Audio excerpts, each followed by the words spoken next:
This lecture is going to cover all things stress.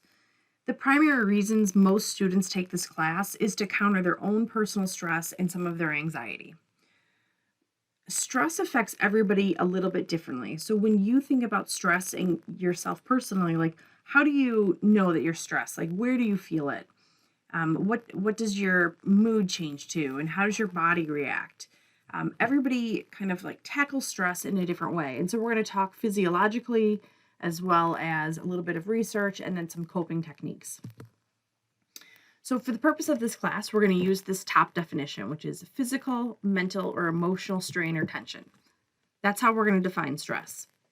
The American Institute of Stress defines it as a condition or feeling experienced when a person perceives that demands exceed the personal and social resources.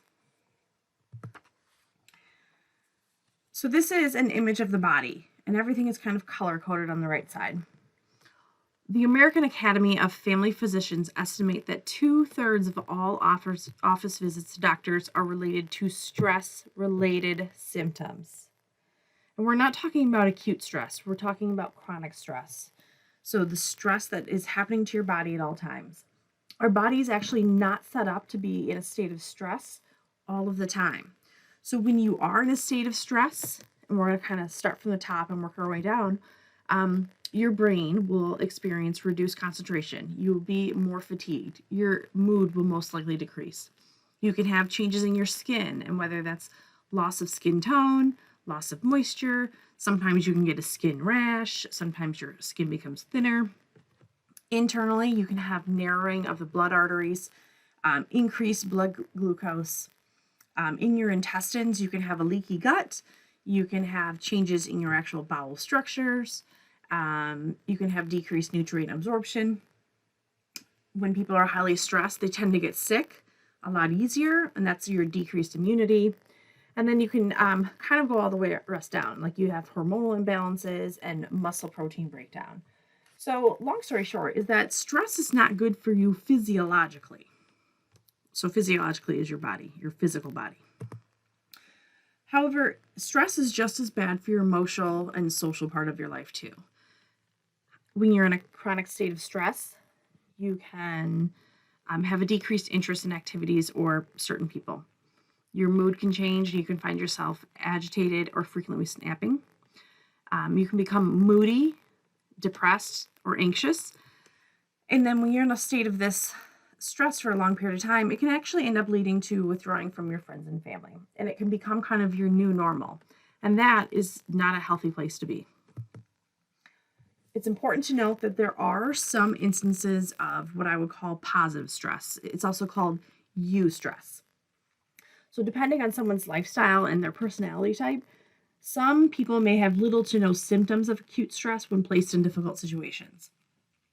However, we all are in situations that can be stressful, but also motivating, and they can make us more resilient. So when we think about stressful but positive situations, think about weddings, or maybe a pregnancy, or a promotion, or a competition or a race. Same thing about those deadlines and exams, like can be motivating, can be positive, but they're still stressful and they have some of those same kind of symptoms in your body. So we're going to transition to talk about your stress. And the next couple slides are going to specifically be about college-age students and research on college-age students. So when you think about your stress, just kind of run through it in your head, and whether that's dealing with hypothetically a pandemic, the death of a loved one, your current job or your relationships, or expectations. So really anything can fall in this category of your stress. So the Journal of Cognitive Behavioral Therapy has done research on college-age students, and one study brought out these as the most stressful parts of college-age students. So just in the one column related to school, there was exams, homework, work outside of school, giving presentations, competition with classmates, and academic overload. And you can probably silently look at this and kind of nod to yourself and just be like, yep, that resonates with me. And then you have the whole personal side, which can be family problems, your own anxiety, difficulty adapting to change, and body image perception.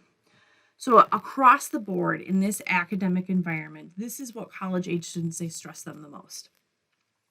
However, really recently, it was reported that the number one stressor in all adults in the US happens to be financial worries. While this wasn't a top 10 in this study, it has shown in the top 10 in many other places. So this is from that same study. This is how students decided to cope with those previous stresses. Eating, talking with friends, sleeping, listening to music, drug use, smoking, alcohol, and exercising. So while not all of these are inherently extremely risky, they're also not all positive responses.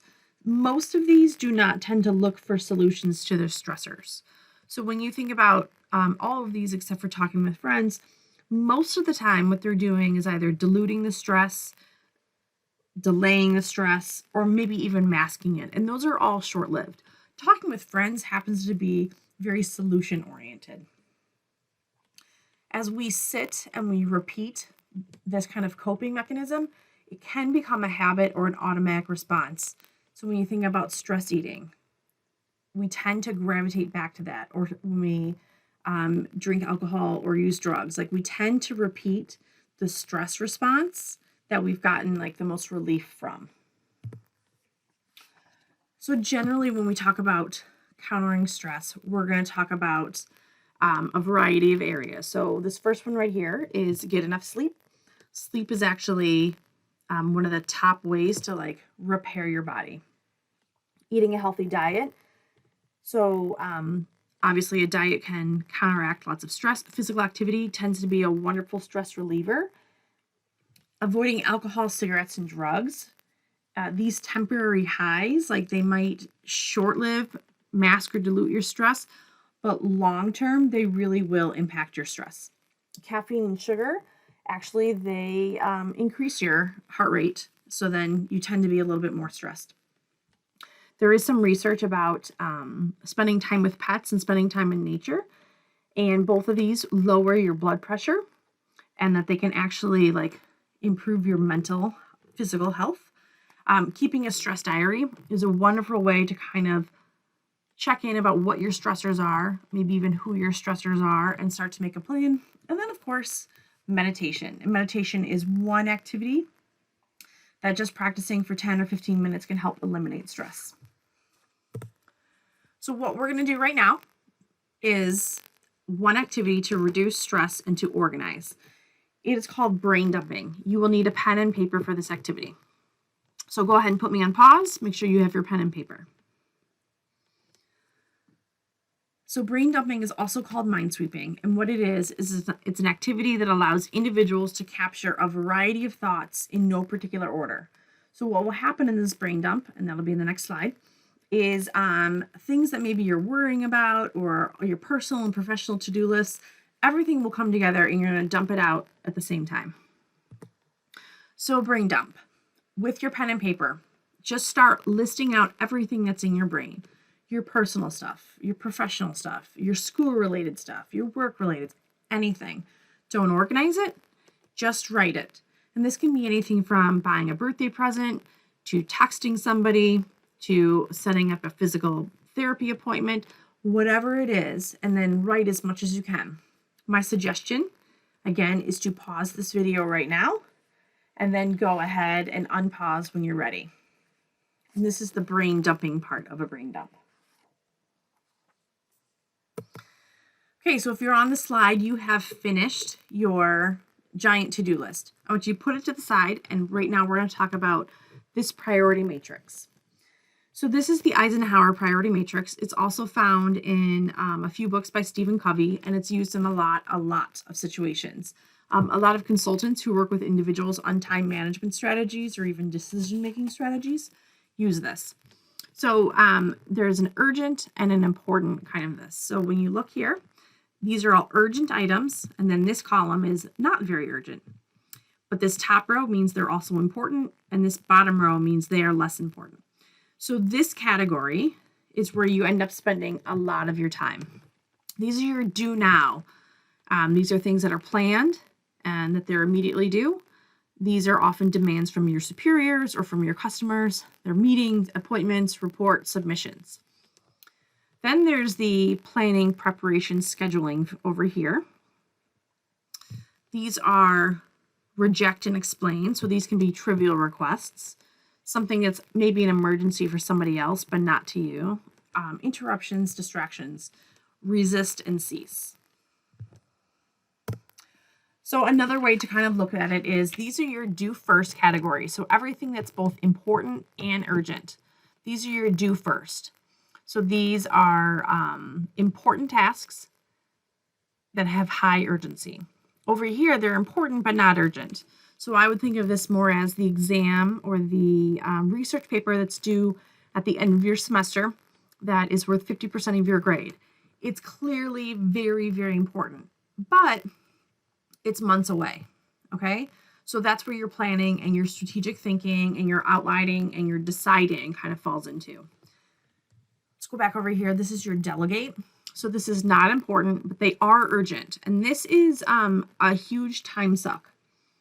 A lot of times this is a distraction or something that's urgent to somebody else. Anywhere you can, you want to try and delegate this.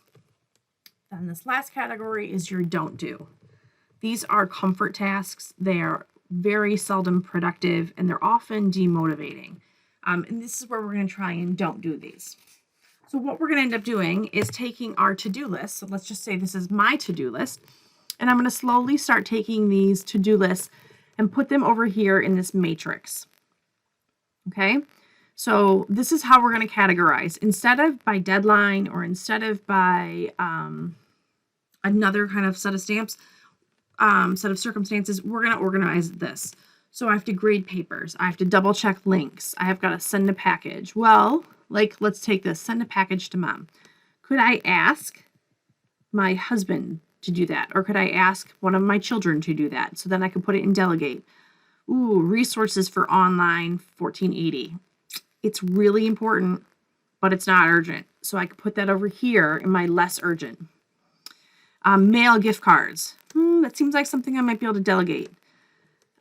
So you have to kind of look at these. And this is not a one-time thing. So you have to kind of look at them and then slowly kind of transfer your stuff. So this is actually how I organize my office as well. So these are my urgent and important and my important and urgent. And so each color is actually related to a specific project. And I use Post-it notes for two reasons. One, if I need to, I can take that Post-it at home. But two is I love the satisfaction of crumpling something up and dropping it. And three is that if something turns into a category where I can delegate it, I can literally take that Post-it note off and give it to the person. And I've just delegated it. So what we're going to do here is we are going to pause.